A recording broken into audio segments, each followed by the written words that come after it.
Anyway, let's talk about Ole Gunnar Solskjaer, shall we? Because, well, let's just say a few United fans are now starting to want his head after the result against Manchester City. It was a game that was running riot for the Blues at Old Trafford, and they were 3-0 up at half-time. It could have been even more. Luckily for Man United, they got a goal back later on, but that's all it was. It was Marcus Rashford having to dig them out from the grave again, but it just wasn't enough. Jack Price, is Ole Gunnar Solskjaer under pressure after this defeat? I know they've still got another leg, but when you go to the Etihad Stadium, it's not exactly easy to get at least 2 goals and hope that they don't score. Yeah, I think, to be fair, I think every manager is always under pressure. You know, since Ole Gunnar Solskjaer came into that job, it was always going to be a pressurized situation. Look at the managers that have come before him, you know, the likes of Jose Mourinho, David Moyes, Louis van Gaal, you know, all supposed to be top-rated managers that have had enough experience. You know, Solskjaer has gone in there with probably the least amount. And to be fair, I wouldn't say he's doing too badly. And you know, like we've already discussed, look at the signings that Solskjaer has made compared to, you know, previous managers at the club in the last 5 years. You know, you've already been talking about how you think Wan-Bissaka is a very good signing from a United point of view. So, I think you still need to give Solskjaer time to sort of implement this. But in terms of against Manchester City, you know, they've now lost 7 of their last 10 games against their rivals. I know that's not a stat you're going to want to know. It's horrible. It's horrible. Kyle, I don't know what you think about this, because I can't remember. We've had a lot of conversations about football in general, United, Arsenal, you name it. But what are your thoughts after last night? Was that a reality check for the Reds? I think it was extremely disappointing. I think it was embarrassing, and I think they're very fortunate they didn't end up being a lot worse than it was. It could have been 5-0 at half-time. They had chances in the second half as well, but I mean, when you go out and lose like that to your rivals, it's disappointing. I mean, I think Ole Gunnar Solskjaer is doing an okay job, but he's nowhere near the level that you'd expect at Man United, or that you've come to expect over the past couple of decades.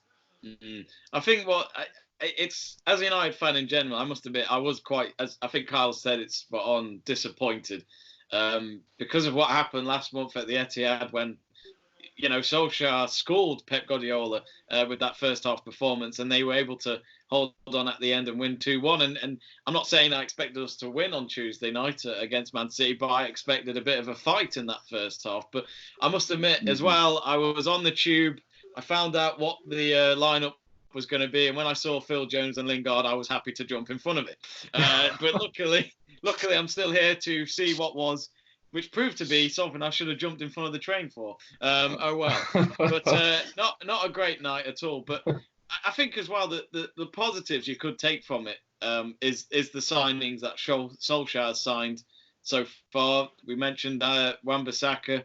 Daniel James has proven to be quite a good signing so far. He's young. There's a lot of hope for him, and let's just hope it doesn't go down the bad road. And then we've got, of course, Harry Maguire, which we've just found out Harry Maguire has now got a hip injury. So that could see him out for a bit. And that means more Phil Jones. But Chris Smalling's on loan. We could bring him back. Maybe not. I don't know. I feel like it's between a hard rock. It's between a hard place and a rock right now. But is this Kyle, is this when United have got to give Solskjaer time because of the signings he's made so far? I mean, there's little rumours here and there in January of Van der Beek and then maybe Christian Eriksen, but is that realistic for United right now?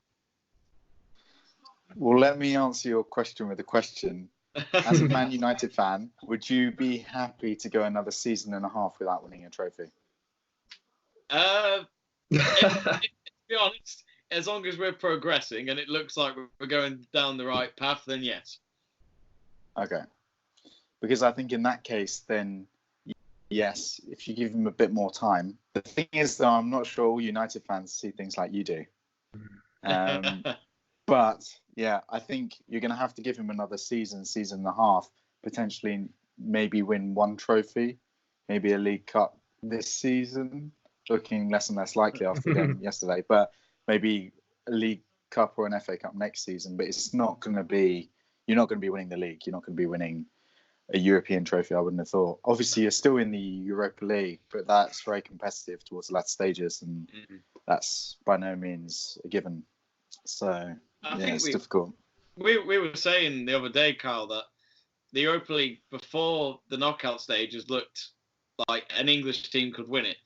But then when you have the introduction of Ajax and Inter Milan, where Inter Milan are doing very well in Serie A with Lukaku and Ashley Young might be joining him from what we've been seeing. The players like them lot doing well for Inter Milan. And then you've got, of course, Ajax who, no one would have thought that they would have not got to the knockout stages of the Champions League. So it's quite incredible what Valencia did in that group stage, along with Chelsea's team as well. So a happy Jack Price. Yeah. But the thing is, Jack, would United give Solskjaer time? Do you think Edward would give him the time of a year or year and a half? Because I personally think United have got to give him 2 or 3 transfer windows, and then if nothing improves, then that's it. Too much money has probably been wasted, and they need to look to someone else. Would you not think like Ed Woodward should have realised by now with what's happened since Ferguson left and obviously he took over at the same time that obviously changing managers hasn't worked in this period of time. So why not stick with somebody and see what they can do? I mean, Pep Guardiola said after the game yesterday, in terms of the game, it's not 3 points and it's not done because they've got a second leg. I mean, look what they did against PSG last season. They came back. It was the same goal difference. It was the same sort of scoreline. And look, they went to Paris and they qualified. So he said it's never over. If they can show that same spirit, I mean, they could definitely win that game and go through to the next round. But in terms of Solskjaer, I think I'm not a United fan, but I like the fact that Solskjaer's there. It's sort of all 3 teams that we support here. We've all got ex-players, all youngish managers. And all looking to sort of stake their claim in the game. So in my opinion, I like the fact that Solskjaer's there. I think he needs the time to do a good job, just as Arteta does, and just as Lampard does for my side. But it's whether United will do that. I hope they do, because I think if they want to win something for a long period of time, they need sort of stability, and they need one manager to build this team. You can't just keep having 4 managers who all have different philosophies and different ideas of players, because you're just going to continue that for the next 5 years if that's the case. Kyle, I mean, I've just got to say this. My thoughts are the one thing that needs improving is the midfield. Would you say that's the ultimate weakness right now for Manchester United? Yes, yeah. I think you have to say yes, but also when you look at a certain centre back you have, that people like to make a lot of memes of, you'd also say that's an area that needs strengthening as well. But yeah, when you look at the strike force and the attacking power that they have, Manchester United going forward, there's obviously something going wrong when they're not scoring that many goals. Yeah. Players like that, there's something lacking behind them. So yeah, probably say midfield is the main area they need to improve on. I was saying to my dad the other day that, it was today actually, where I sent him a text saying, you know what, United's midfield hasn't been fixed since Paul Scholes has left, Jack, which is, we're talking 7 years ago when he retired. And that was when Scholes his last season at Man U wasn't really that much, especially, I think he only played 8 games. He was able to just add another Premier League medal to his glittering career. But it just feels as though it just shows actually how rare it is to find a very good midfielder. Because you look at last night with Bernardo Silva and Kevin De Bruyne, you may look at it and think, okay, Man City spent a lot of money on them. Well, whether they did or not, it's great recruitment. They took the chance and it worked. Yeah, well, I mean, you have spent money in terms of your midfielder as well. Since we talk about Matic that you brought from Chelsea. You have Herrera at one point. Is it Pereira you've got in there at the minute? Is that from the youth? Yeah. Yeah, and then you have obviously we have to talk about Paul Pogba. I mean, he was that huge money signing. He's still at the club.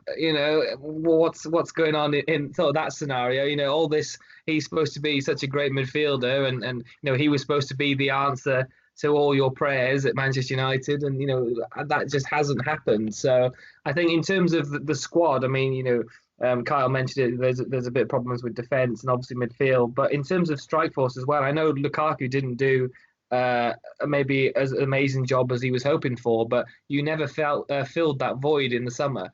So I think you've obviously got that position as well. You need a sort of a striker that's going to score you 20 goals a season. And I know you've got Marcus Rashford, but is Anthony Martial, the other option?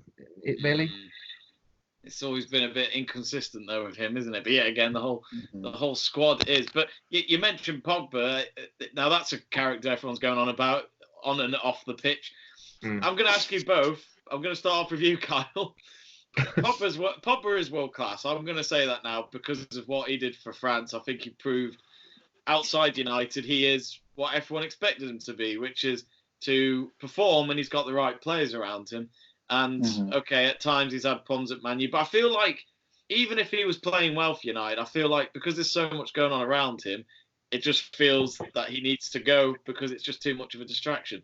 Do you think letting Pogba go might actually change things for Man United for a positive mindset? Yeah, I mean, there've been a lot of distractions off the pitch with him, and there seems to be a bit of a circus around him. But how long is his injury? How long is he to be out injured? Well, I mean, he recently had surgery on his ankle, I believe, or his foot, and it's that was announced on New Year's Day from Ole Gunnar Solskjaer. But I'm not sure how long that'll be, which I'd imagine we'll see him at least with us till the end of the season. Yeah. I mean, I don't think he's been that productive in the way you hoped he would. I think the same with Anthony Martial as well, frankly. I think he's been a bit of a disappointment. I know he's still quite young, but he definitely hasn't been the signing that you hoped or that Manchester United fans hoped he would be, or the signing that I hoped he would be or thought he would be. Because at the time when I heard about him, I thought, actually, I wouldn't mind us getting him. But in hindsight, I'm glad we didn't. Because he's been somewhat disappointing. You lot normally buy French players. Yeah, we do. But I'm not sure he's been any more successful for you than, well, marginally more successful than you than Alexis Sanchez, dare I say. Yeah. Jack, going to you about Paul Pogba, what do you think? If you were Solskjaer, would you let him go?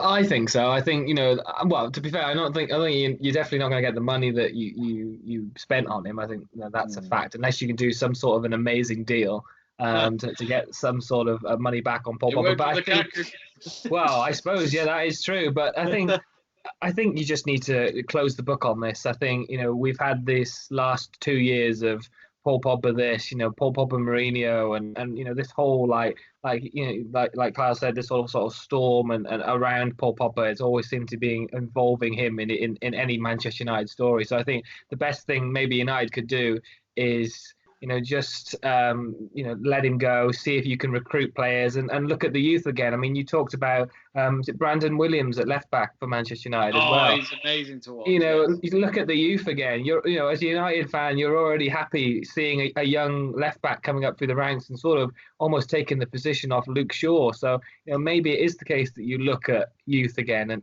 or keep investing in the youth and seeing what happens, because sometimes they want it more than these big players. I think before we wrap up, I will say this now. I think continue with the youth, but we need 1 or 2 experienced players to help them lead that way through, because there's definitely been matches where they're just not playing 90 minutes because they're not been in that situation before. The Arsenal game, for example, where Arsenal, let's be honest, they schooled United that night. We were happy at half-time for the game to finish. And I think there was a few United players in there who just didn't know how to deal with the situation. So I think, the likes of Mason Greenwood, Marcus Rashford, Brandon Williams, these are youth players, and McTominay that have cost the club nothing. And they've proven that despite little experience, they are improving every time. And Rashford last night had a long-range effort that Claudio Bravo saved. It was like a Ronaldo-esque shot. He toed it, and it was going in. It had to be saved. And it's just making you think, this guy is getting better and better every time you watch him. So there's definitely, the structure is there. But I just think someone like, I don't know, a midfielder that can lead the team, that has been there before and has been at a big club before. I know it sounds daft, but someone like, he wouldn't join United because of where he is. It's Vidal from Barcelona. He is, I don't know what it is about him. He's just so organised. He's brutal in midfield as well. He's got a vision in football. Eriksen's another one, and then obviously Van der Beek. There's these kind of players, and Bruno Fernandes. Yet again, he's a young player though, so I don't think he's the answer. But we will see. But overall, guys, it looks as though you're both agreeing that you give Solskjaer a bit more time. Yeah. Yeah. All right. Well, at least we all agreed on something. I thought it'd be. Yeah. I think I would, but I was gonna say one thing. I was gonna say is, for a second, I thought you were going to say you wanted Paul Scholes to come out of retirement again. Why not? He's not exactly a great pundit. I was going to say, would this be, or could this be the third year that United have not won a trophy? Is that right? It would, yeah. This season. Yeah. Okay, because I'm thinking from the point of view of what I said earlier on, if you were to give him another year and a half and not win a trophy, that's potentially 4 years without a trophy, which I'm not sure when the last time United went 4 years without a trophy is. Obviously before Ferguson, but even before that. No, you're right. You're right. Because what was it, after Fergie, it took us 3 years to win the FA Cup. That was our first trophy afterwards with Van Gaal. And then obviously the year after the Europa League and League Cup with Jose Mourinho. So, yes, an interesting point there, Carl.